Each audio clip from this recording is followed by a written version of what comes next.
আমাৰ KSDC Kamatapur state demand কমিটিৰ এখন সভা হৈ গ'ল। এইখন সভাত আমাৰ অমেন্দ্ৰ ৰায়ে প্ৰিচাইড অভাৰ কৰিলে। আমি ইয়াত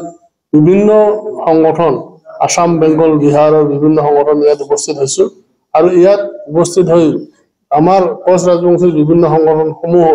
গোটেইখিনিয়ে আমি KSDCৰ আণ্ডাৰত ইয়াত মিলিত হৈছোঁ আৰু KSDCৰ আণ্ডাৰত মিলিত হৈ আমি অসম নাম undivided Goalpara north Bengal and Purnia ডিষ্ট্ৰিক্টক এখন পূৰ্ণাংগ ৰাজ্য গঠন কৰিব লাগে বুলি আমি ইয়াত প্ৰস্তাৱ লৈছোঁ আৰু সেই প্ৰস্তাৱৰ যোগে আমি মানে আমাৰ দাবীটো উত্থাপন কৰাৰ ক্ষেত্ৰত আমি একমাত্ৰ আমাৰ একচেপ্টেড লিডাৰ আমাৰ গ্ৰহণযোগ্য লিডাৰ জীৱন সিংহৰ নেতৃত্বত আমাৰ এই ৰাজ্য দাবীৰ যিটো দাবী ৰাজ্য পুনৰ গঠনৰ দাবী সেই দাবী আমি মানে আন্দোলনত আগুৱাই যাম বুলি আমি আজি প্ৰস্তাৱ লৈছোঁ আৰু এই দাবীৰ জৰিয়তে আমি যে মানে কমতাপুৰ ৰাজ্য পুনৰ গঠন কৰিব পাৰিম আদায় কৰিব পাৰিম ভাৰত চৰকাৰৰ পৰা সেইটো আমি সংকল্প লৈছোঁ আৰু সেই সংকল্পৰ জৰিয়তে আমি ৰাজ্যখন পুনৰ গঠনত নিশ্চয় আমি মানে আদায় কৰি আমাৰ ৰাজ্যক আমি দিব পাৰিম এই কথাটো আমি আজি নিশ্চিত হৈছোঁ কিয়নো আজি গোটেইখিনি সংগঠনৰ মানুহ ইয়াত আহি একমুখে সকলোৱে দাবী কৰিছে সকলোৱে সমৰ্থন কৰিছে যে আমাক কমতাপুৰ ৰাজ্য লাগে আৰু এই ৰাজ্যৰ আন্দোলনৰ নেতৃত্ব জীৱন সিংহই দিব জীৱন সিংহই আমাৰ একমাত্ৰ নেতা আৰু জীৱন সিংহৰ নেতৃত্বত আমি পুনৰ ৰাজ্য গঠন কৰিম এই লৈ আজি যিটো আলোচনা সেই আলোচনাত আমি সফল হৈছোঁ আৰু সংকল্প লৈছোঁ আমি ইতিমধ্যে আমি মানে বিভিন্ন প্ৰকাৰৰ আন্দোলন কাৰ্যসূচী গ্ৰহণ কৰিম জনগণৰ ওচৰত যাম আৰু জনগণৰ সমৰ্থনত এই দাবী আমি আদায় কৰিম আজি ইতিমধ্যে আমি কমতাপুৰ ষ্টেট ডিমাণ্ড কমিটি যেটো নেকি উত্তৰবংগ আৰু অসমৰ 28টাকৈ দল সংগঠনে যেটো কমতাপুৰ ষ্টেট ডিমাণ্ড কমিটি গঠন হৈছিল এটা সময়ত কোচ ৰাজবংশী জনগোষ্ঠীৰ বিভিন্ন উত্তৰবংগই হওক অসমৰ হওক বিভিন্ন সমস্যাত যিখিনি আমি আদায় কৰিব লাগে বা কেনেকৈ আমি কোচ ৰাজবংশীৰ সমস্যাখিনি আমি কি পন্থাৰে গলে আমি কেনেকৈ আদায় কৰিব পাৰিম চৰকাৰী ফালৰ পৰা এই উদ্দেশ্য লৈ কমতাপুৰ ষ্টেট ডিমাণ্ড কমিটি গঠন হৈছিল আজি কমতাপুৰ ষ্টেট ডিমাণ্ড কমিটিৰ এখন জৰুৰীভাৱে কাৰ্যনিৰ্বাহক সভা আজি গোসাইগাঁও প্ৰেছ ক্লাবত অনুষ্ঠিত কৰা হৈছে আৰু এই কাৰ্যনিৰ্বাহক সভাত নৰ্থ বেংগলৰ বিভিন্ন দল সংগঠন প্ৰেজেন্ট আছিল অসমৰ বিভিন্ন দল সংগঠন প্ৰেজেন্ট আছিল বিশেষকৈ আক্ৰাসুকে ধৰি সন্মিলনকে ধৰি 28টাকৈ দল সংগঠন নেতৃবৰ্গ ইয়াতে প্ৰেজেন্ট আছিল আজিৰ মিটিঙৰ যি মূল এজেন্ডা বা মূল যি সিদ্ধান্ত যে আমি এটা সময়ত বিজেপি চৰকাৰৰ হৈ এটা বিৰাট আশাবাদী আছিলোঁ যে এটা সময়ত যদি অসম তথা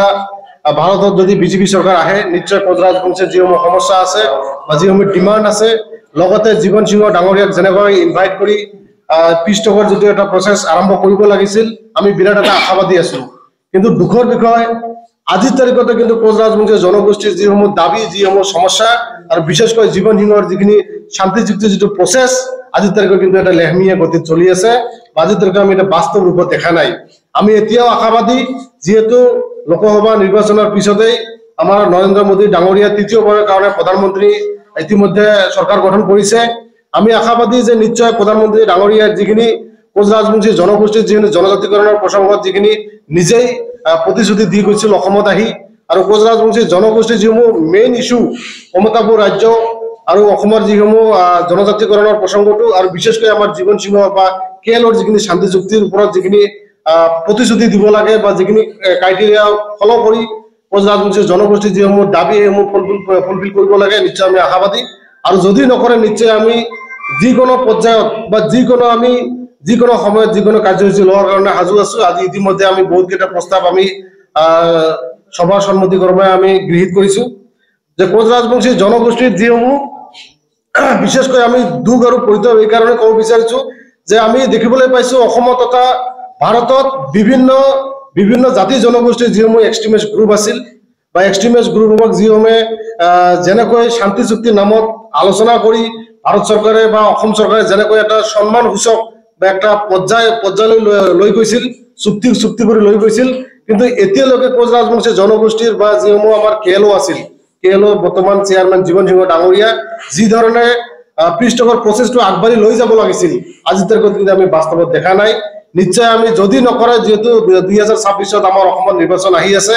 বিজেপি চৰকাৰ ভাবিছে নেকি যে কোচ ৰাজবংশী জনগোষ্ঠীক প্ৰতাৰণা কৰিলে আমি ইহঁতৰ মিঠা মিঠা কথা কৈ ইহঁতৰ ভোটখিনি আদায় কৰিম কেতিয়াও সম্ভৱ নহয় ইতিমধ্যে আমি কেএছডিসি যিটো কমিটি আছে আৰু অসমৰ যিসমূহ বুদ্ধিজীৱী মহল বিশেষকৈ আক্ৰাসুকে ধৰি কোচ ৰাজবংশী সংগোষ্ঠীৰ যিসমূহ দল সংগঠন আছে ইতিমধ্যে আমি একত্ৰিত হৈছো আমি পলিটিক্যালি ভাবে একত্ৰিত হৈছো আমি বিবেক বিবেচনাত আমি একত্ৰিত হৈছো আমাৰ মাজত যিমান কেইটা ভাগ থাকিব পাৰে আমি কিন্তু চিন্তা বিবেক বিবেচনা দেখি আছো আমাৰ মূল কথা কোচ ৰাজবংশী জনগোষ্ঠী জনজাতিকৰণ হ'ব লাগে আৰু পৃথক ক্ষমতাবোৰ ৰাজ্য ৰাজনীতিভাৱে আমাক সমাধান লাগে আৰু আমাৰ জীৱন সিংহৰ যিটো পৃষ্ঠপোষক প্ৰচেছ অতি সোনকালে মানে এইটো সমাধানৰ ক্ষেত্ৰত আগবাঢ়িব লাগে আৰু যদি নকৰে নিশ্চয় ইয়াৰ প্ৰত্যুত্তৰ দিয়া হ'ব ইতিমধ্যে তো যোৱা অসমত যি ধৰণে বিজেপি চৰকাৰে আসন গ্ৰহণ কৰিব লাগিছিল এই ধৰণে কিন্তু এইবাৰ কিন্তু ইমান ধৰণে মানে পজিটিভলি পোৱা নাই নিশ্চয় কোচ ৰাজবংশী জনগোষ্ঠীৰ যিসমূহ আবেগ অনুভূতি আছে যদি বাৰে বাৰে খেলিব বিচাৰিছে নিশ্চয় ইয়াৰ প্ৰত্যুত্তৰ দিয়া হ'ব আৰু একেৰাহে আমি কোচ ৰাজবংশী জনগোষ্ঠীৰ বিভিন্ন সমস্যাক লৈ জীবন সিংহৰ পৃষ্ঠপোষক যিখিনি আধৰুৱা বা যিখিনি মানে লেহেমীয়া গতিত আগবাঢ়ি আছে এই বিভিন্ন পৰ্যায় আলোচনা কৰি কিন্তু আমি কেএছডিসি এটা বৃহৎ আন্দোলন গঢ়ি তুলিম খালি অসমতে নহয় আমাৰ উত্তৰবংগকে ধৰি অসমৰ লোৱাৰ আসামৰ পৰা উজনি অসমলৈ যিসমূহ আমাৰ কোচ ৰাজবংশী জনগোষ্ঠীৰ মানুহ আছে আমি গোটেই এটা ডিসকাস কৰি মানে কেনেকৈ এটা আমাৰ পজিটিভ ৰূপ দিব পাৰো কেনেকৈ কোচ ৰাজবংশী মানুহখিনিক একত্ৰিত কৰি আমাৰ যিসমূহ দাবী আছে আমি আদায় কৰিব পাৰো স্টেট ডিমান্ড কমিটি তেখেতসকলৰ আহ্বানক্ৰমে আমাৰ কোচ ৰাজবংশী জনগোষ্ঠীৰ যিকেইটা জাতীয় সংগঠন আছে প্ৰায় সকলোৱে আজি আমি ইয়াত মিলিত হৈছোহি আমাৰ অবিভক্ত গোৱালপাৰা কোচ ৰাজবংশী সন্মিলনৰ মূল দাবীটো আছিল জনজাতিকৰণ আৰু যেহেতু আমাৰ ইয়াত জনজাতিকৰণটো আমাৰ কমতাপুৰ ডিমান্ড কমিটিৰো আছে গতিকে আমাৰ এইটো ফালৰ পৰা আমি যেহেতু মতটো মিলিছে আৰু সবতকে ডাঙৰ কথা হৈছে যেহেতু জীবন সিংহ কোচ ৰাজবংশী জনগোষ্ঠীৰ এগৰাকী অবিসম্বাদী নেতা আৰু তেখেতক যেটো অৱস্থাত আজি ভাৰত চৰকাৰ আৰু অসম চৰকাৰে ৰাখিছে তাৰ কাৰণে আমি সমূহ কোচ ৰাজবংশী জনগোষ্ঠীয়ে বহুত অনুতাপ কৰিছো বহুত শোক কৰিছো আমি চৰকাৰক কেন্দ্ৰ আৰু ৰাজ্য চৰকাৰ আমি অনুৰোধ জনাইছো অতি সোনকালে জীবন সিংহৰ লগত বা আমাৰ সংগঠন সকলোকে সামৰি লৈ শান্তি আলোচনা ত্বৰান্বিত কৰিব লাগে আৰু অতি সোনকালে শান্তি আলোচনাৰ যোগেদি জীবন সিংহক আমাৰ সজাতিৰ মজিয়াত আনিব লাগে আৰু তেখেতৰ নেতৃত্বত গোটেই আমাৰ জনগোষ্ঠীটোৱে যেহেতু আগবাঢ়ি আহি কাম কৰিবলৈ ইচ্ছা প্ৰকাশ কৰিছে গতিকে জীবন সিংহৰ লগত এটা ভাল হৃদয় সন্মানজনক এটা স্থিতি গ্ৰহণ কৰাৰ কাৰণে আমি অসম তথা কেন্দ্ৰ চৰকাৰক অনুৰোধ জনাইছো ধন্যবাদ 6টা সিট নাপালেহেঁতেন সেইকাৰণে মই বিজেপি চৰকাৰ মই আহ্বান কৰোঁ কৰজনে আমাৰ মাননীয় প্ৰাইম মিনিষ্টাৰ নৰেন্দ্ৰ মোদী সাহেব আৰু অসমৰ চিফ মিনিষ্টাৰ মাননীয় হিমন্ত বিশ্ব ডাঙৰীয়া সাহেবক মই কৰজনে প্ৰণাম কৰোঁ এই আপোনালোকৰ যোগেৰে যাতে অতি সোনকালে জীবন সিংহৰ লগত লৈ শান্তি চুক্তিৰ জৰিয়তে ষ্টেট অৰ ইউটি দিব লাগে আৰু আমাৰ অসম বেংগল বিহাৰৰ আমাৰ জনগোষ্ঠীটোক এছটিকৰণ কৰিব লাগে আৰু আমাৰ নিজস্ব যেহেতু ভাষা আছে ভাষাৰ সংস্কৃতি আছে আমাৰ ভাষাটো অষ্টম চতুৰ্থ জাতিত অন্তৰ্ভুক্ত কৰিব লাগে।